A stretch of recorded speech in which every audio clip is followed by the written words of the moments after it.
What's up? Welcome back. I'm John Stark from MacTheMovieGuy.com, your favorite blind film critic, and I'm doing a series review of Happy Face. It's on Paramount Plus. It's a limited series. It better be. Don't you dare make a second season. Uh, and it's yeah, it just finished. It has audio description. Um, and it's a mixed bag. It is a mixed bag of a show. It's based on a true story. I don't know how much of the true story it's based on. I'm not really into true crime. I was not really excited about watching a show about a serial killer going into this. And I was like, oh, well, it's got some good cast members in it. So we've got Annaleigh Ashford, Dennis Quaid, James Wolk, sort of as the main leads. There's some other actors who float in and around in the supporting cast who come in and out, and they all do fine. But the big takeaway here is I just got to give props to Annaleigh Ashford. I thought she was amazing in this. She's great. Like, hands down, I don't need Happy Face to be considered for anything in the Emmys except Annaleigh Ashford.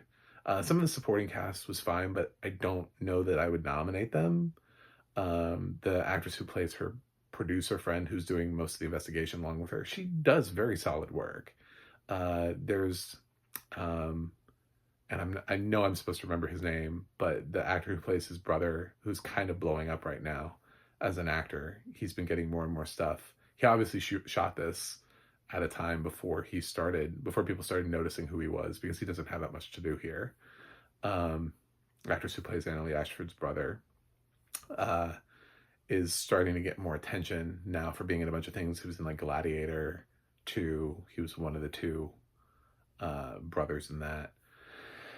Uh, yeah, I mean, he's in like 3 or 4 of the episodes. He's in like half the series. He's not in that much, and they have like a daughter who uh Annaleigh Ashford and James Wolk are husband and wife in this, and they have 2 kids. The older daughter gets way more into the my grandfather's a serial killer thing than the son does.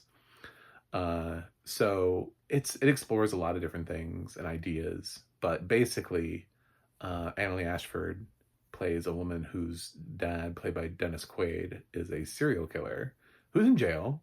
He killed like 8 people and was put away.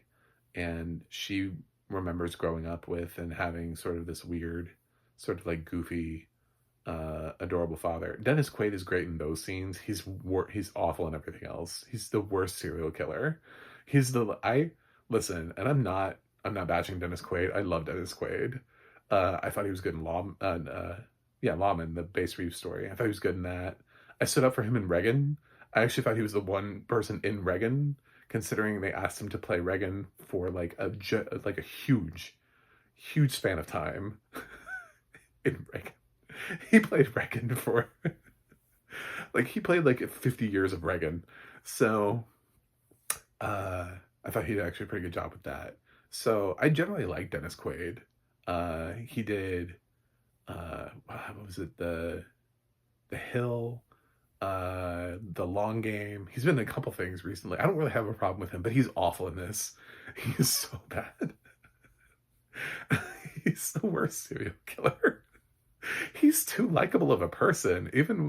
Even though I disagree with him fundamentally on a lot of his like personal choices in life, like outside of the realm, he generally plays likable characters, and he's he's so not believable as a serial killer. And I think that's part of the reason why they cast him, but it's such a stretch for him to play one. It's so hard for him to be menacing, and it never registered for me. I was never like, oh yeah, he's so creepy. Um, he came across sometimes as gross, but that's about it. Uh, so uh, she's a makeup artist for, I don't know, like a Dr. Philish type show. I don't know how to describe this guy.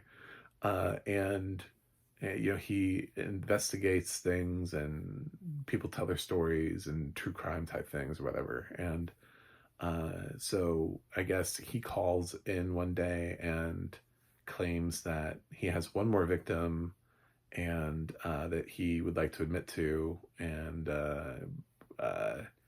it's the there's somebody who she thinks is bullshit, and she's like, no, there's not.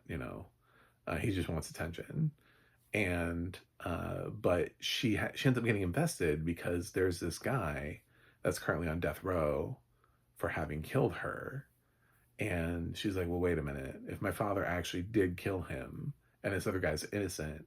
And so she goes down this rabbit hole of investigating the crime and talking to the sister and planting all the, and talking about planned evidence and everything. And you try to figure out, like who killed this woman many years ago. And it stirs up a whole bunch of things in Texas. The interesting thing about Texas, by Dennis Quaid offering up the fact that he killed, would be that it moves him to a state where he can be put to death. Because currently he's in a state where he's serving a life sentence. And so he's just going to be there forever. And without the possibility of parole, obviously. And so if he were to be retried and convicted for this new death, he would be in a state where, obviously, Texas loves their executions. So it changes a lot of things. And Quaid starts reaching out to the family, and the older daughter ends up sort of getting some of these messages, and it comes out that she's done, the mom, Annaleigh Ashford, has done a great job of distancing herself and not mentioning who her father is, because you'll see in flashbacks why. It was really hard for her growing up. So she's found a way to, only her husband knows, the kids don't know, but suddenly the whole world does, and everybody else finds out, and it becomes this thing. And the daughter sort of seems to want to, and Dennis Quaid is sort of really open to the idea of talking to the daughter, and his granddaughter, and so they develop this weird relationship, which James Wolk becomes sort of horrified by, and Wolk does a good job. He's a pretty steady, solid actor. He has a couple moments where he shines, but it's nothing that's gonna like surprise people and be like, oh my god, Emmy nomination. He has a couple of moments where he gets really good, but most of the time he's just the dad at home doing things. He doesn't really have a whole lot to do. It's mostly Annaleigh Ashford reckoning with all the things for past, and I thought she was brilliant. I think if you're gonna watch the show, please watch for Annaleigh Ashford. I thought this is the best thing I've seen her do. I mean, other than the fact I really liked her when she was in Legally Blonde on Broadway. I know she's been a bunch of things since then, but I think this might be my favorite thing of hers because it just so highlights her. She's so centric. She's like the lead of this. She's the clear lead of this. She's not supporting anybody anymore. She's driving the story. She's investigating. People around her are supporting her. So it just really supports Ashford as a central talent in a project, which I don't think has ever happened before for her. At least dramatically. She can do both genres. So that's what I liked about Happy Face. It's kind of a mess otherwise. Narratively speaking, it ends in a weird way. It also ends on a note where I was like, don't make a second, don't you dare. It ends on a weird way where Dennis Quaid like makes a phone call and you're like, god damn it, if you make a second season, don't you do it. There isn't enough here. There's no there. So I'm hoping Paramount Plus, that was just like a weird lark that the director just threw in there. I've been noticing more and more that limited series doesn't mean anything. And I think these creators they're throwing things in at the end of their shows where they're like, what if we get a second season? And like Dope Thief did this too. Dope Thief has a little thing in there where it's like, yeah, you could pull at that thread, but I would rather you not. I didn't like the second season of Surface. And I think the first season's mystery was stronger, was greater. And the second season was just like kind of once you know what happens in the first season, the second season is less interesting. So I think sometimes limited series work as limited series. Like if there's a Baby Reindeer season 2, I wouldn't even know what would that be about? Like what would you do? So there's a reason why some of these things don't happen, why they don't have second seasons. And I think a second season of Happy Face would be a terrible idea. So what's he gonna do? Commit to try to be like, well, I got another one out there for you. Like, come on now. Um, so yeah, it explores some interesting ideas. It's not the worst series in the world, but it's just not a great one. So I'm gonna give Happy Face a B minus. The audio description's pretty good. It's nothing. There wasn't anything that I was just like blown away by. Although it is sort of like a mystery, so it points out the little clues that you need along the way, little things to pick up on, little twists and turns that it has are kind of interesting. It's very sufficient audio description. I just don't know that it was that it did anything where I was like, oh my god, that was great. You know, like it wasn't consistently like blowing my mind.